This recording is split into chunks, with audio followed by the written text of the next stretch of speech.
A bill will be introduced in the House of Lords today to legalise assisted dying in England and Wales for adults of sound mind who have less than 6 months to live.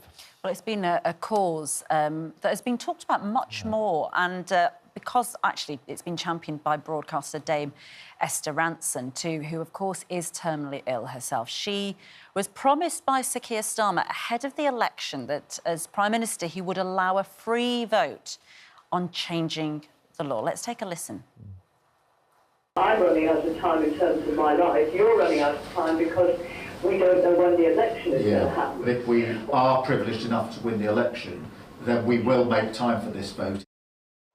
Well, we're joined now by Dr. Jackie Davis of the Healthcare Professionals for Assisted Dying, who's actually been trying to get the law changed for a decade. We're also joined by the former head of the Association of Palliative Medicine, Dr. Amy Prophet, who says it could be deeply dangerous to have a doctor-led assisted dying system in the NHS. So good morning to both of you. And it's interesting to have two doctors on either side of the argument here this morning. It's a very sensitive topic for everybody involved, but an important one, and it seems to be gaining more and more momentum as a debate in this country, as it is around the world.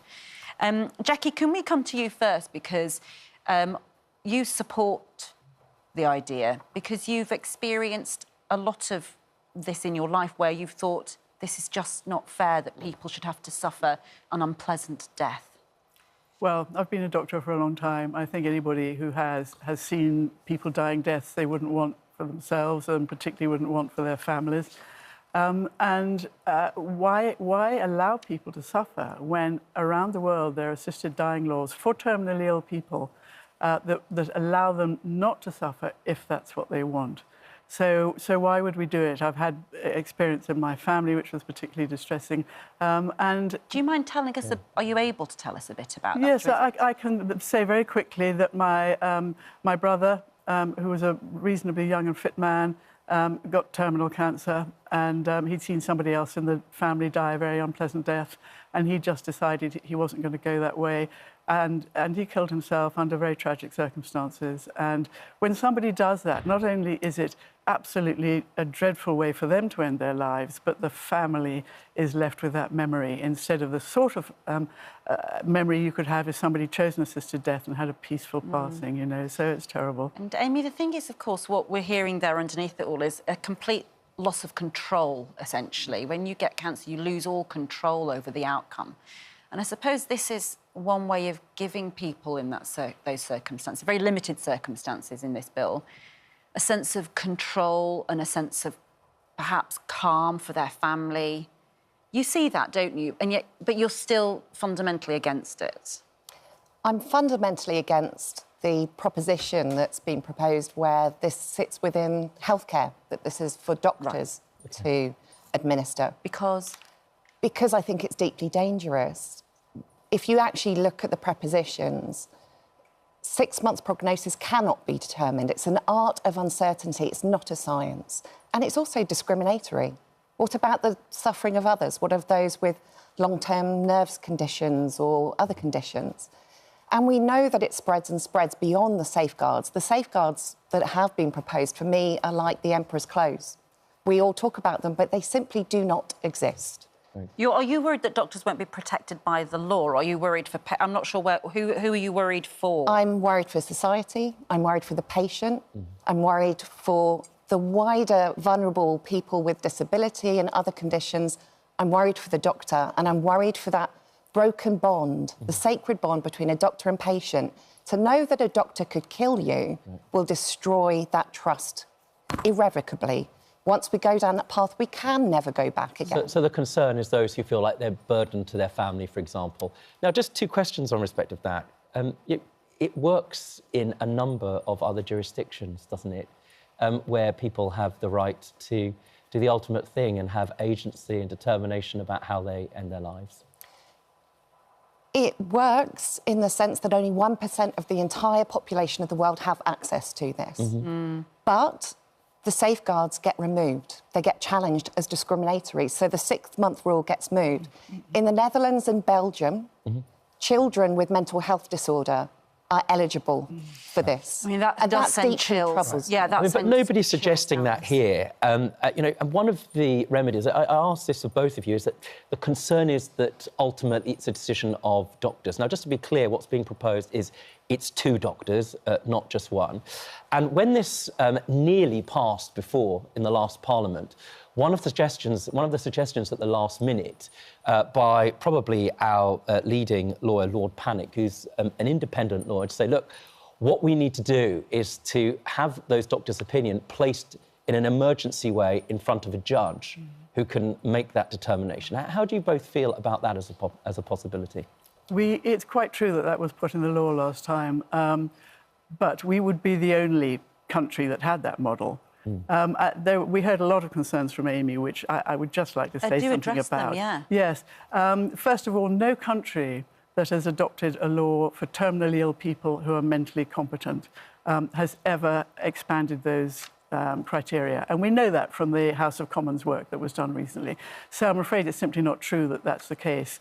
It doesn't break any kind of patient-doctor relationship, and it's particularly important that doctors are involved because we are the people who can understand prognosis.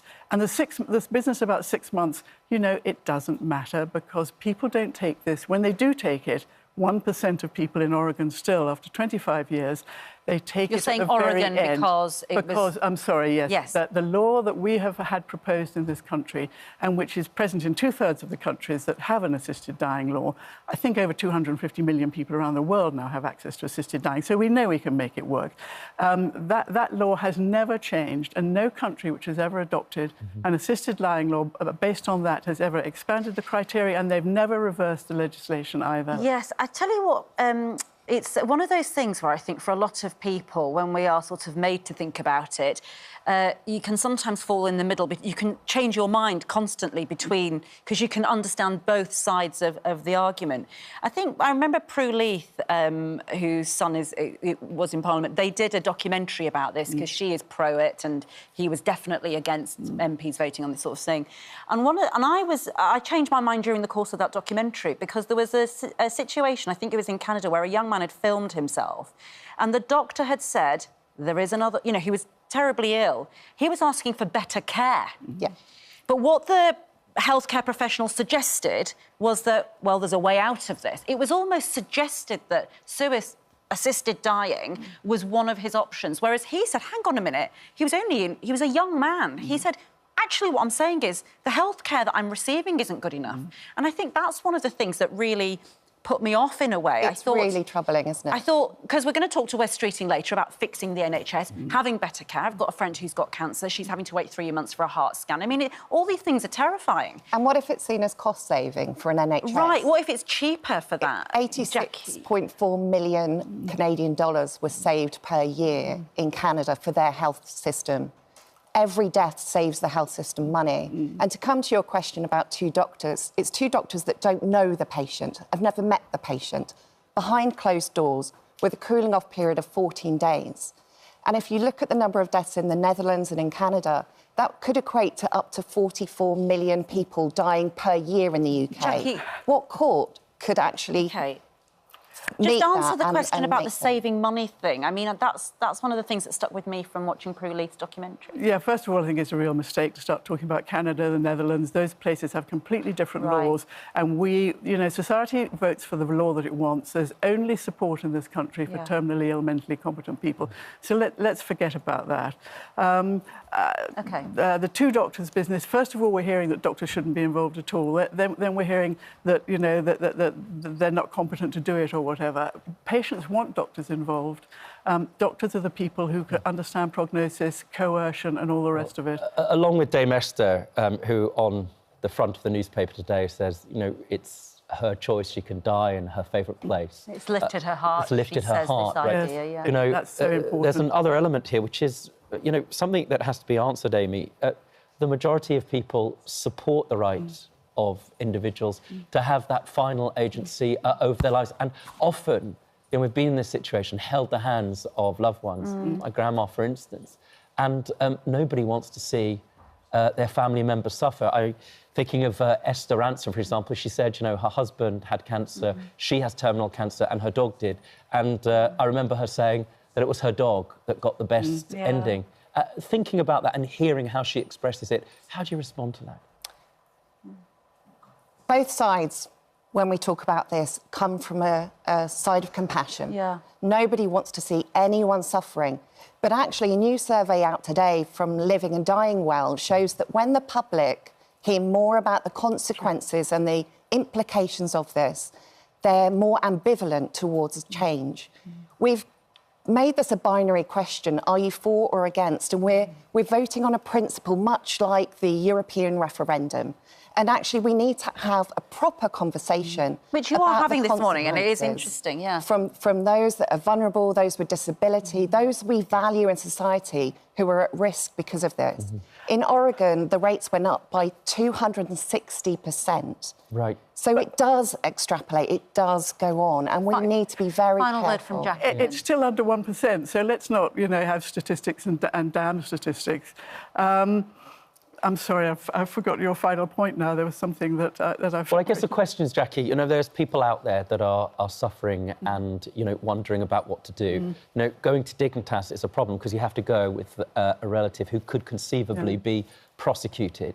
Now, It's costly. I wonder, and I wonder just really as a last point, you know, what your message is to people out there who are hoping that this passes into law. You know, I think this will pass. The society wants it, including religious people, people with a disability. Everybody wants this, and Parliament has changed recently, and Keir Starmer's definitely on board with this. And my message is this works around the world. We know that. And we know that no more people will die because these people are dying already, but far fewer people will suffer. And this is a huge social reform that I really, really hope goes through. Well, thank you both. And it's nice to see you articulating this very difficult issue in a calm and so sensitively, really. from both angles. Thank you so much to both of you for being on the show. And if you've been affected by any of those issues that we've been discussing, you can find advice and support at itv.com/helplines.